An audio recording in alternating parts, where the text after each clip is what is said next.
제가 오늘 설교를 준비하면서 도입부에 쓸 요량으로 서울에 있는 성문들을 알아봤습니다. 성문들의 이름을 알아봤는데 우리가 잘 아는 이름도 있고 또 생소한 이름들도 있는 것을 알 수 있었습니다.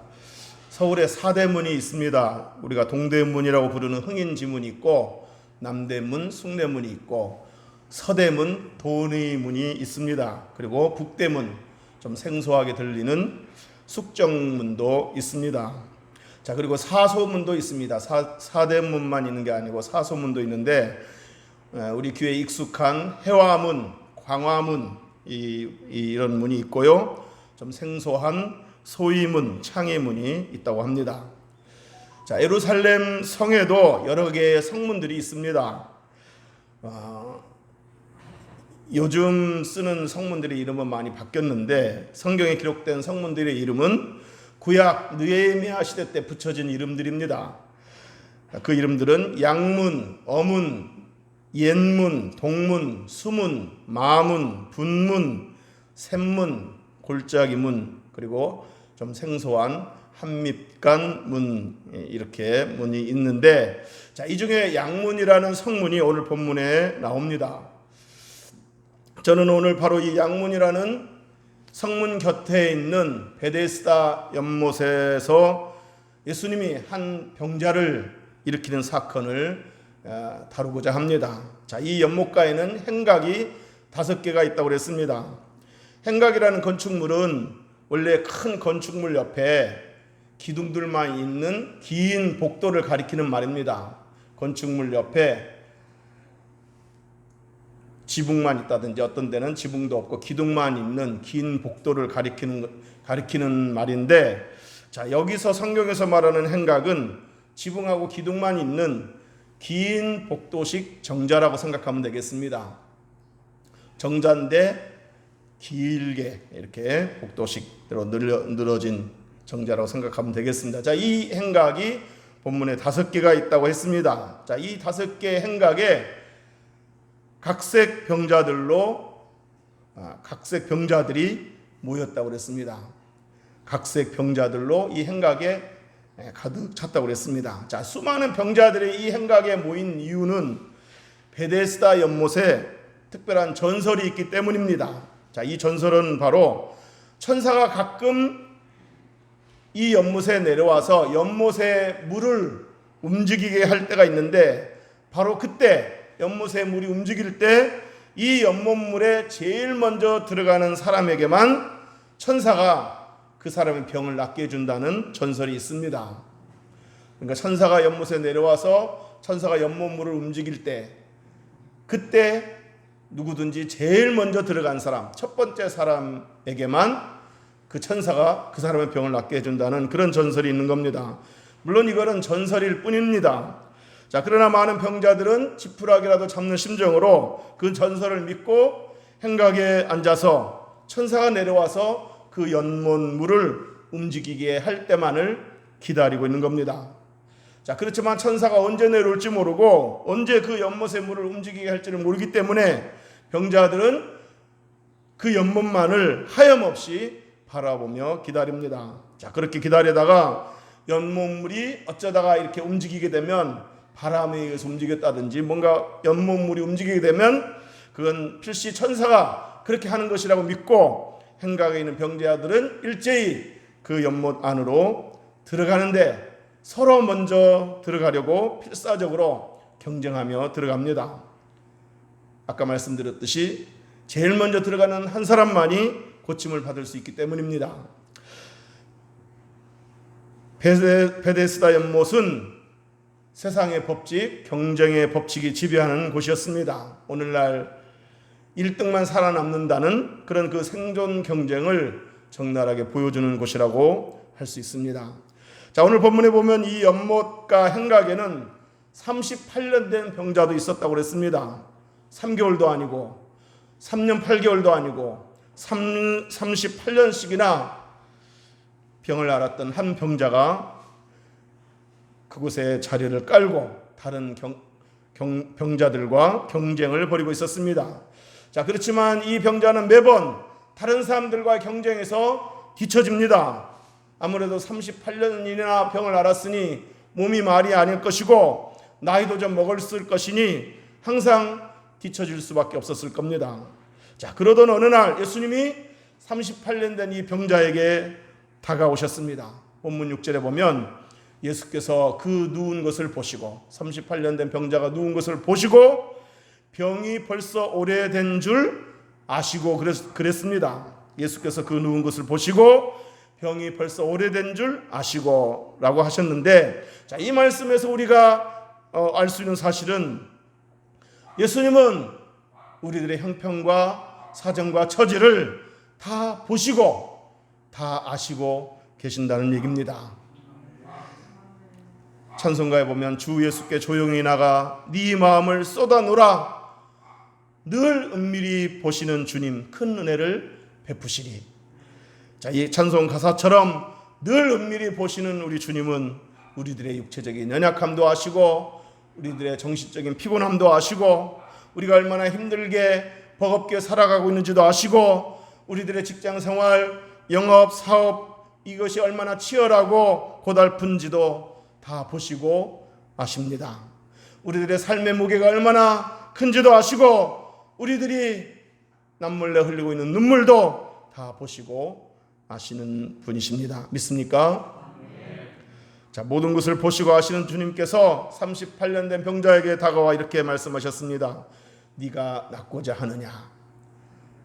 부드러운 어조로 사랑스러운 어조로 네가 낫고자 하느냐? 이렇게 물으셨습니다. 자, 여러분, 이렇게 주님이 38년 된 병자에게 네가 낫고자 하느냐? 이렇게 물으셨다면 주님이 저의 형편을 아십니다. 저의 그 괴로움을 아십니다.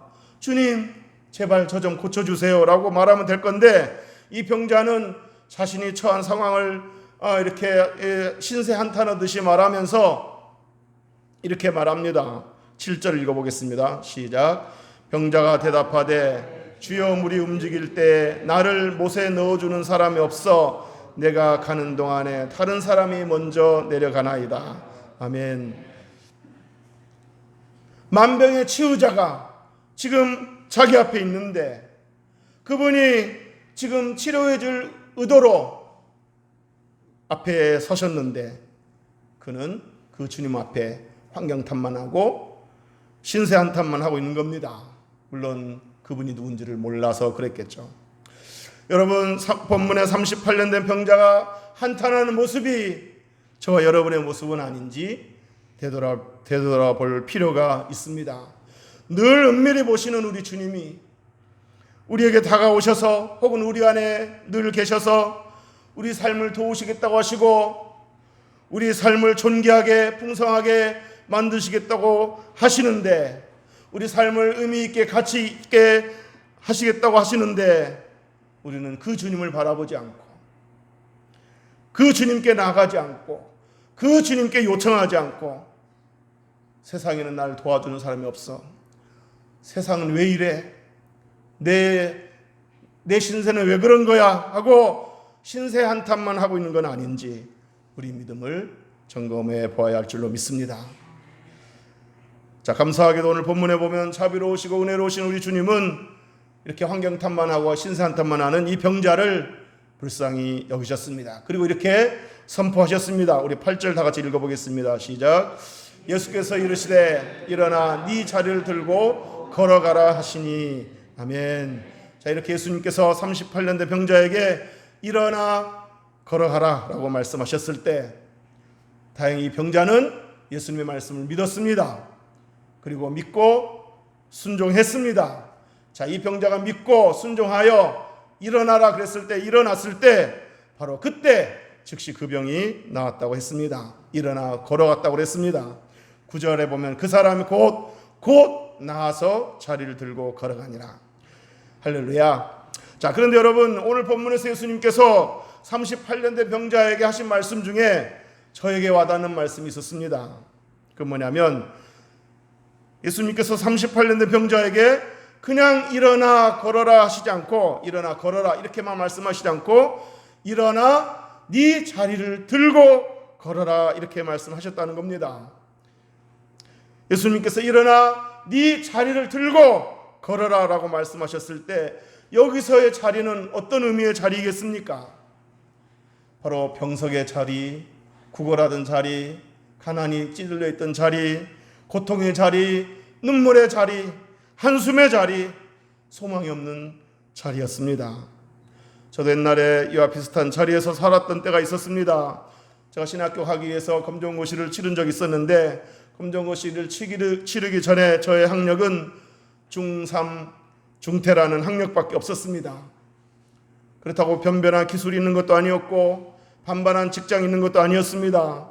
그렇다고 물려받은 재산도 없었습니다. 있는 거라곤 지체장애에다가 폐병이라는 것밖에 없었습니다. 그때는 정말 장래도 없었고 희망도 없었고 삶의 의미도 없었고 삶의 만족도 없었습니다. 그야말로 인생 밑바닥의 자리에서 살았던 때가 있었습니다. 그대로 계속 살았으면 부모님에게는 근심덩어리요 형제들에게는 천덕꾸러기가 되었을 겁니다. 그런데 감사하게도 놀랍게도 제 인생에 새로운 전환점이 찾아왔습니다. 바로 창조주 구원의 주께서 저를 찾아와 만나 주신 겁니다.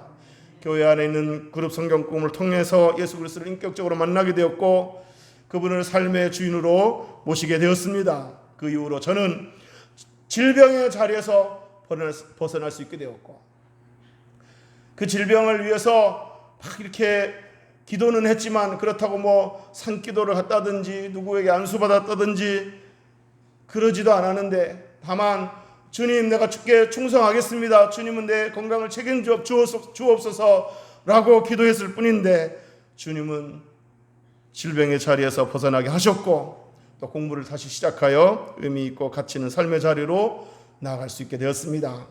이전에 병석의 자리, 한숨의 자리에서 일어날 수 있게 되었고 그 자리를 던져버릴 수 있게 되었습니다.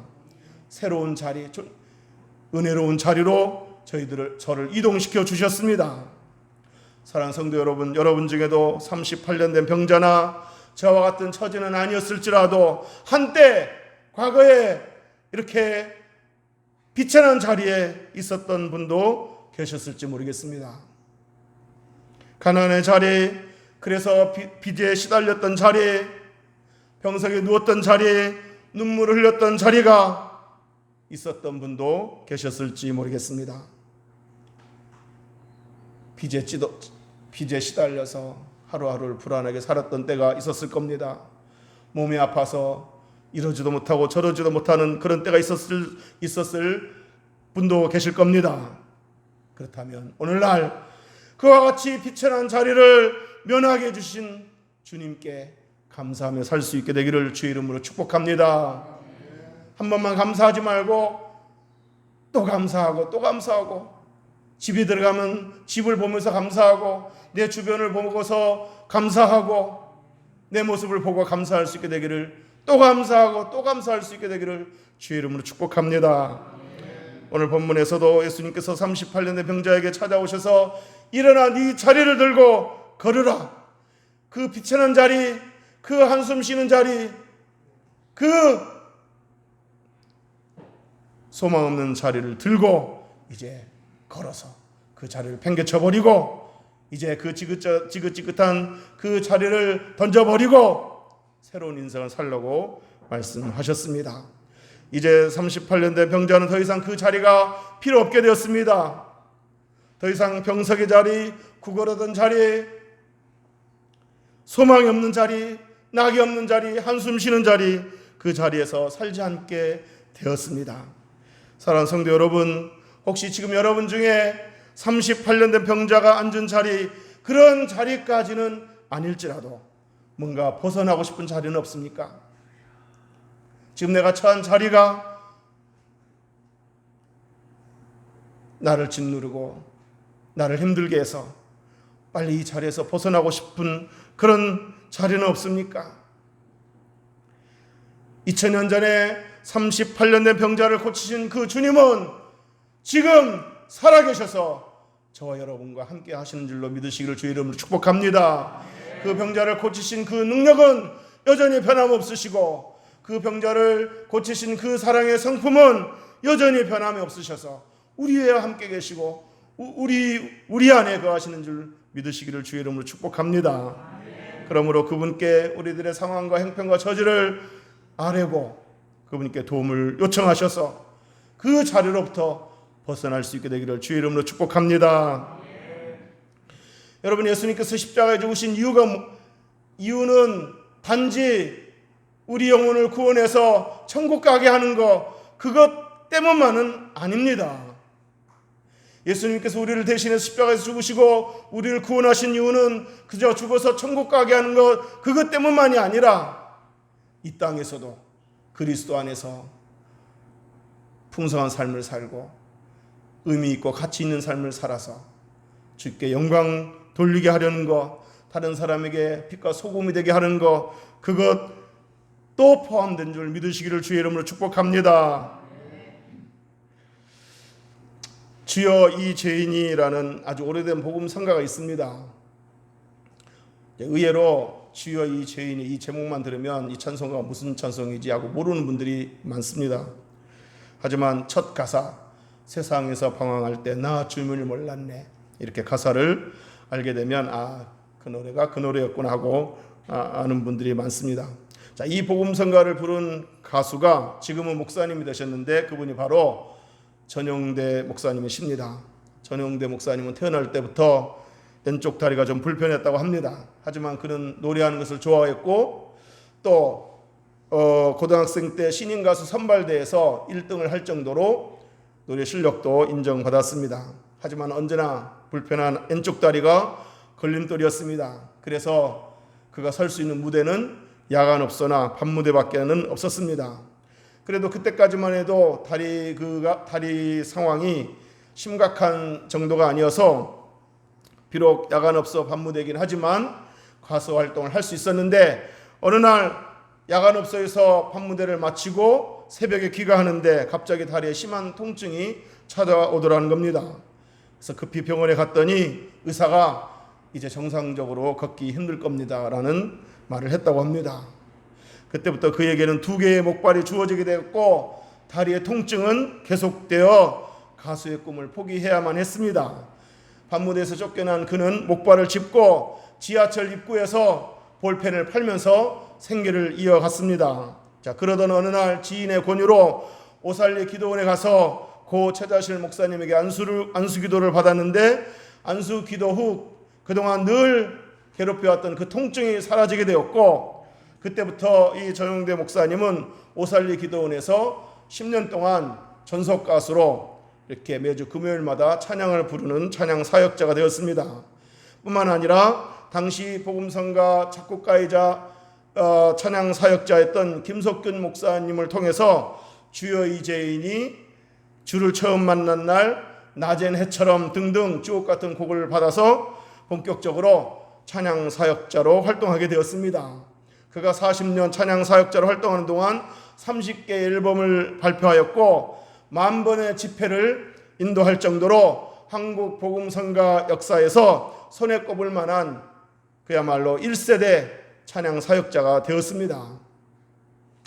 사랑하는 성도 여러분, 살다 보면 누구나 원치 않게 뜻하지 않게 갑자기 또 이렇게 문제에 직면하기도 합니다. 종류는 다르겠지만 여러 문제들이 있습니다. 물질적인 문제, 건강 문제, 자녀 문제, 직장 문제, 사업 문제, 인간관계 문제들이 있습니다. 이때 38년 된 병자처럼 주변에 도와줄 사람이 없다고, 이끌어줄 사람이 없다고 한탄만 하지 마시기를 바랍니다. 지금 이 순간에도 여러분 곁에 계신 주님, 아니 여러분 안에 계신 주님, 보이지는 않았지만 늘 함께 하셨던 주님, 우리가 있던 순간에도 주님은 우리를 잊지 않고 계셨습니다. 그렇게 함께 하시는 주님을 바라보시기를 주의 이름으로 축복합니다.